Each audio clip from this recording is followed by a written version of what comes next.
Hey, it's Mazzy here, and here's a video of my top 13 sugary, schlocky, schmaltzy records. Now, I've done all these videos on high-end, highbrow jazz records, audiophile records, hipster psychedelic, and neoclassical and post-punk stuff. But, I've been wanting to do something along these lines for a long time of just really catchy stuff that I really enjoy. Now, granted, a lot of these are not really schlocky. At least I think a lot of you will like them, and possibly there's several of you people will hate all of them. But I don't think so. The cliche things are like saying the Carpenters or Captain Tennille, and I don't actually have any of those records here. But I love those records too. Not really Captain Toenail, but I do like the Carpenters. This project the concept of this was sort of rekindled by a kind of back and forth online conversation I had with Alan, the Static Traveler, Derek Pengen. Derek, those of you who watch YouTube videos in the vinyl committee will know him. I'll put a link below if you want to see puppets talk about records and do kind of weird things occasionally. And you can hear his low, quiet, sexy voice too. So 13 records. These are not in order. And, Saccharine, Schmaltzy, smutty, no, not smutty, schlocky. A lot of this stuff comes from Yiddish. If you don't know Yiddish, it's sort of a hybrid German-Polish language that my grandmother and great-great-parents spoke. And I used to hear them talk about like schlack, which became schlock, and schmaltzy. It was like, and chicken and schmaltz. And the vernacular, this stuff, these terminologies are in, everyone speaks them now, not just old Jewish grandmothers or grandfathers. So here we go. No in order. This is an obvious one, and I'm a huge fan of this band, and this is Abba. I don't know why people for a long time, I remember in the 70s when Abba records came out, I had three friends, my friend Vernon, my friend Coleman, and I loved Abba. Everyone else thought they were schmaltzy. Of course, this is their debut with Waterloo. They won the Eurovision Song Contest. Was it 72? Or excuse me, 74 this came out. And I just love them. And I have all their records. And fortunately, I saw them, I think it was in 1979 on their Only American tour. So I love that I saw Abba with my buddy Coleman. And so Waterloo, of course, all their stuff. Look, they sold more records than probably almost any artist I'm going to show here, except for maybe one or two. So there you go. And again, schlock, schmaltzy, syrupy, doesn't mean bad, but there's a certain pop sound. Usually it's associated with pop, but I'm sure it can cross over. And, the definition is, it's your definition. Your definition, and whatever you decide works. This is what I decide. Petula Clark. I love Petula Clark. I grew up seeing her on television. Every young boy kind of had a crush on the British export, because all over American television, she was huge here. And of course, Downtown to me is a perfect pop song. I love There's a Place. I love Don't Sleep in the Subway, Darling. She had a string of hits. She hosted TV shows. Incredible performer. And but Downtown, I think, hands down, is her best. And such a catchy, syrupy, wonderful pop hit. The single that I had as a kid, and love this record. Petula Clark, Downtown. When you're alone, you go downtown. It's great. Now this is a different type of schmaltzy record. It's beautiful. This is the soundtrack, basically a song track of Young Man with a Horn. It was a 1950s film with Kirk Douglas and Doris Day and Lauren Bacall. There's some sort of bisexual elements in the film, but obviously they were sort of subliminal. But it's kind of a cool film, actually. And it's sort of loosely based on the life of Bix Beiderbecke, the horn player. But this is great. This is Harry James and his orchestra with Doris Day singing. I think Doris Day is an amazing thing. Of course, I love, it's not on here, but I love like Que Sera Sera and just love her stuff. Really incredible. So this is actually a really good jazzy record. So it's not schmaltzy in the normal sense. This is actually a high quality record. Columbia 6-side. This originally came out as a 10-inch, 1950, and of course then, you know, when LPs came along, it was transferred. But I highly recommend this record. I hadn't seen the movie like in decades and decades. And since I'm going for the schmaltzy and that, another kind of soundtrack of sorts is Johnny Mathis and the Rhythm and Ballads of Broadway. So Johnny Mathis is fucking great, whatever you say. And him and I went to the San Francisco State University, 20 years apart, I believe. But what a great interpreter, a pop interpreter. But on here you have songs like from The King and I Have Dreamed, from Jumbo, from Evergreen, from I Married an Angel, from Guys and Dolls, from Gypsy, My Fair Lady, I Could Have Dreamed All Night. A lot of, if you're into the whole Broadway scene, this is good schmaltzy Broadway. And this is a beautiful double record collection on Columbia, another Columbia 6-eye.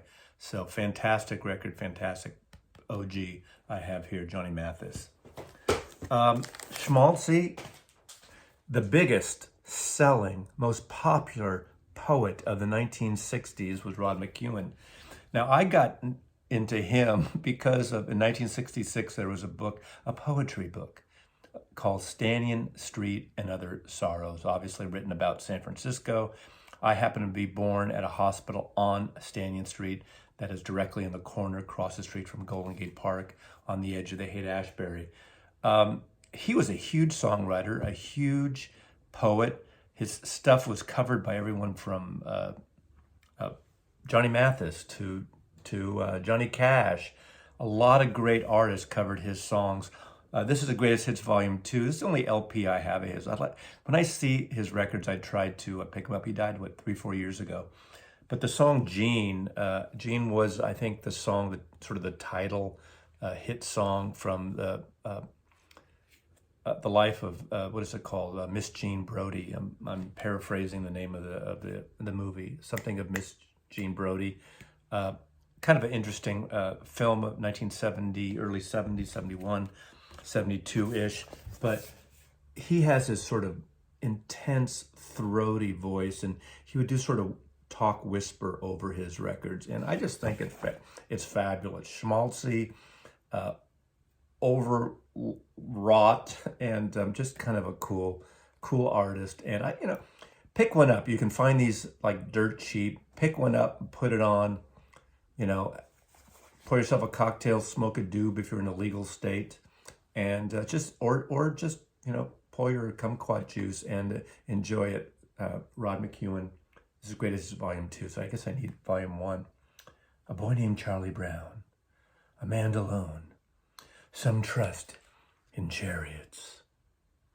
My beautiful things written. Oh, another little thing about him, he really popularized, he translated the work of Jacques Brel, the French artist, and really introduced Jacques Brel to American audiences and gave Jacques Brel this sort of introduction to American pop culture. So there is some validity in his work. I mean, we don't have to justify this. These are schmaltzy, syrupy, sugary, saccharine-based records. So Suggary and saccharine are basically a synonym of the same thing, more or less. Although saccharine is probably a registered trademark of a phony sugar substance replacement back in the 60s. So now, Mary Hopkins. I mean, folk pop ingenue, pretty much discovered and produced initially by Paul McCartney on the Apple label. And of course, this worldwide, was a German hit translated, Those Were the Days. Amazing, fantastic song. On later, sort of a greatest hits overview on Apple, I think there's like an Italian and maybe a French or German version, I forgot. She does like 3 different foreign language versions of it. But incredible singer. She was married for a while, I think, to Tony Visconti, the producer, who worked with Bowie and T-Rex, Baldwin, Tommy Bald, T-Rex, what's his name? You know what I'm talking about. But Lullaby of the Leaves, Young Love, Show Business. There's no business like show business. That song. Happiness Runs, the Donovan song is on here too. But this is a beautiful record. This is the debut Postcard on Apple Records. Apple Records, 3 Savile Row. Schmaltzy, yes, gorgeous record. I think McCartney only produced Those Were the Days on here. Ken Scott, engineer, I think. And the Puppy Song was on here, I think, which is a Harry Nilsson song. So, and leading right into Harry Nilsson. I mean, Harry Nilsson is one of my favorite singers ever. I love his music. I love his records. He's done a real variety of things. After his Son of Schmaltzy and Nilsson Schmaltzy, he did this. And the record company really didn't want him to do this. And this was produced by Derek Taylor, who was really the PR guy with the Beatles and the Byrds and worked with the Beach Boys for a while. This is a fantastic oldies, sort of the songbook record. And as I recall, of all the kind of pop stars, rock stars in the world, he was the first one to do this. Of course, years later, you get McCartney and Rod Stewart and everyone and their uncles done covers once they get over a certain age. But he did this right in the prime after 2 back-to-back hugely popular albums. He does this, and this is orchestrated by Nelson Riddle. And this Gordon Jenkins, the other one who also worked with Sinatra and so many others. But this is a fantastic record. The CD version has extra cuts, but this is a beautiful record that really weaves together. And I loved this right when it came out. So I highly recommend this. It has obviously Lazy Moon, Always, Making Whoopee, I Wonder Who's Kissing Her Now, What'll I Do? So Irving Berlin, Gordon Jenkins, Irving Berlin's songs, Bob Cole songs, just beautiful renditions of all these songs, illustration for each one. A very favorite record of mine. Schmaltzy, over the top, but the orchestrations are gorgeous and just work beautifully. Linda Ronstadt does a great version. I could have used her with Nelson Riddle. Those records are friggin' amazing. I didn't include them, but this is a really beautiful record. And if you see this record, I highly recommend it. If you don't, then you don't have any taste. Now, this probably is a perfect example of the Schmaltzy overproduced, sugary, saccharine, schlocky records. And that's the soundtrack to Xanadu. I think if you were to guess any record, this is probably one you would have guessed that I would include. Of course, I'm a huge ELO fan.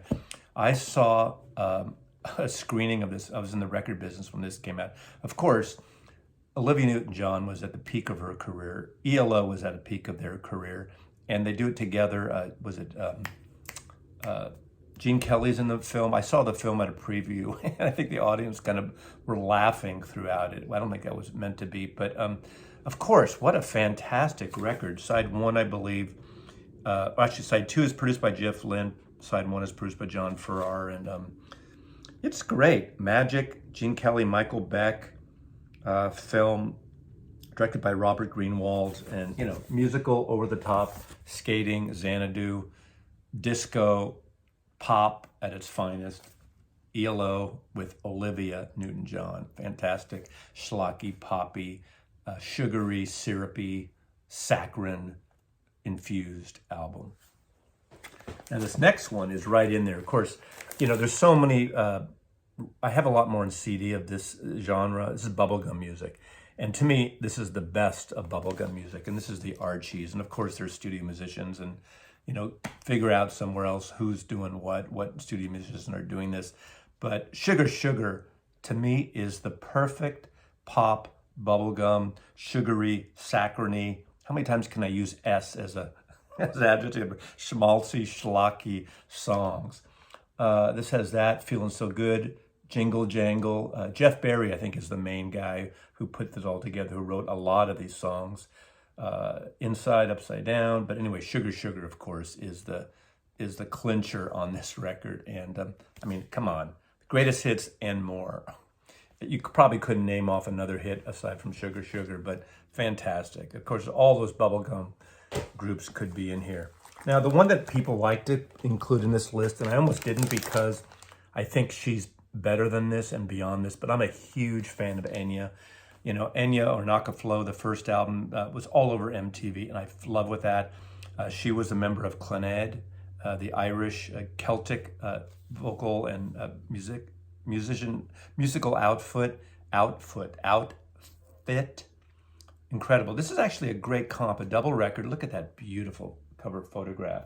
And of course it has Orinoco Flow, and it has the songs from, things from the Lord of the Rings or the Hobbits, whatever those Celtic type of little hairy foot movies are.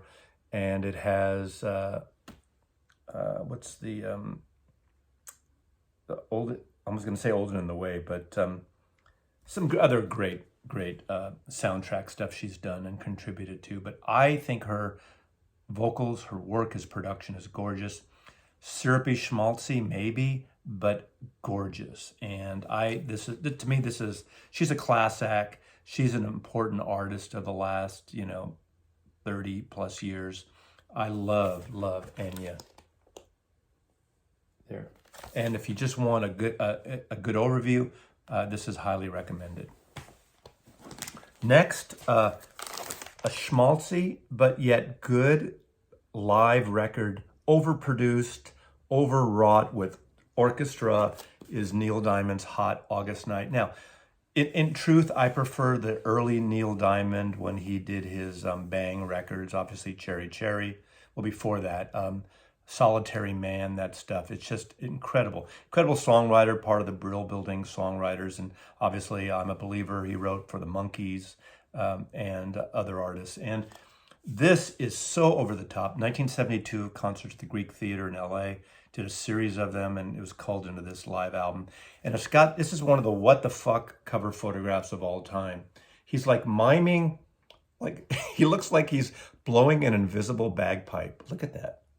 What the fuck? I mean, this is like he's imitating Joe Cocker, or he has narcolepsy, or he's having spasms. And no offense, I'm not dissing on people who have narcolepsy or have spasms continuously. But Greek Theater Los Angeles, it has like big introduction. This is like the Vegas type of album from Los Angeles. Huge record. Suitable for framing, picture. Mullet, great 1972 record. And it's got Redwood Wine. Of course, a lot of us got into that song later with UB40 doing a great cover of Shiloh. Girl, You'll Be a Woman Soon. That great cover version by, from the Tarantino film. I'll think of that later, or I won't. Cherry Cherry, Sweet Caroline, Solitary Man, Prologue, Holly Holly. Crackle Rose. This is a good record, but it's so over the top Vegas style. So it's schmaltzy, sugary, schlocky, saccharine, but fun record, catchy. Now this one, people either agree with me or not agree with me. I had to throw this in because Paul McCartney's and Wings' Red Rose Speedway, the second album he put out under the name Wings, I think the opening track on here, which was one of his early huge records. Actually, it's not the opening track. I'm sorry. It is My Love, the second song. It's about a 4 or 5 minute song, and it's about 4 or 5 minutes too long. Whoa, whoa, whoa, whoa. Now, I get he loves it because it's written about Linda, and it's a very sugary, schmaltzy, schlocky, overwrought, heavy produced song. Although I love Henry McCullough's great lead guitar solo in the middle of it. I think this song could be condensed. Every tour I think I've seen him on, he does this song. I love this record, but it is so schmaltzy. The songs on it, just Single Pigeon actually is probably my favorite song on the album. Big Barn Bed, kind of a funny rockin' thing, but One More Kiss, Little Lamb Dragonfly, Loop, First Indian on the Moon, which is kind of an instrumental weird thing, When the Night, with a medley of Hold Me Tight, Lazy Dynamite, Hands of Love, and Power Cut. Schmaltzy as hell. Paul McCartney at a schmaltzy. I think this album was probably the beginning of Paul McCartney's schmaltzy thing. Obviously, you could cite his single Mary Had a Little Lamb and Little Woman, whatever, like a little. I always used to think Paul McCartney should outlaw, people should ban McCartney from using the term little in any lyric, because I think he's probably used that more than any other lyric. Little dragonfly. Anyway, Paul McCartney, I love you, Paul McCartney. I actually like this record a lot. Schmaltzy, Suggary, Schmaltzy, see, I can't even talk now.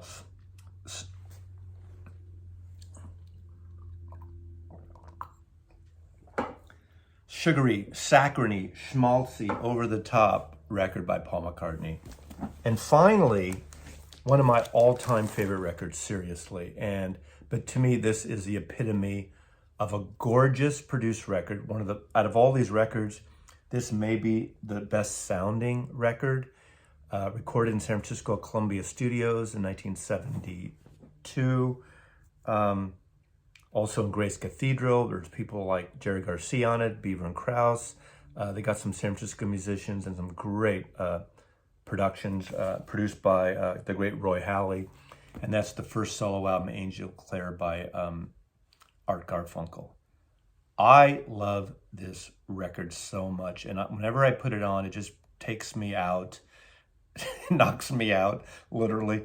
And it's just, it's a great headphone record if you're into headphones. And I would buy an audiophile copy of this record because it's so beautiful. I know people like Breakaway and the later ones, but this to me has a schmaltziness and a gorgeous harmonic.